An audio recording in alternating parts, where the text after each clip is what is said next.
Hello, this is my Christmas appeal message, and I want to begin by reminding you of the Christmas perspective on the Nicene Creed, which includes the words, "For us and for our salvation he came down from heaven." Of course, at Christmas we celebrate the coming of Jesus into our lives, and we learn from this the immense significance of God becoming human. Jesus has entered into the fragility of what it means to be human, and if nothing else, this pandemic has taught us how fragile we are and the fragility that we share across the world.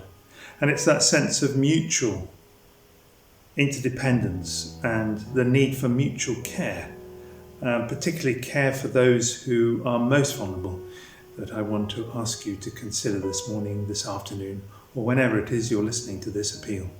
So my appeal this year is that we support those who across the world in the Anglican Communion as our companion link partnerships. We support them by giving to the Archbishop of Canterbury's Anglican Communion Fund, which is this year focused particularly on the COVID projects.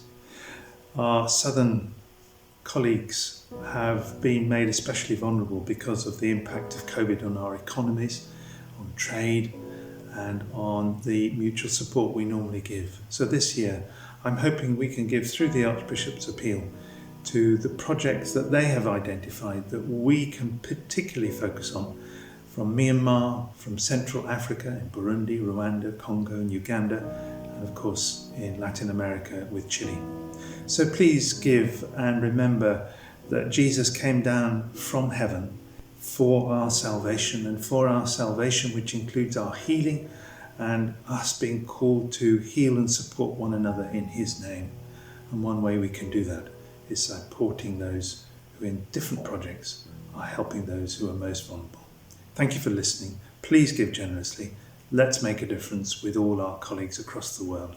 They are our friends in Christ.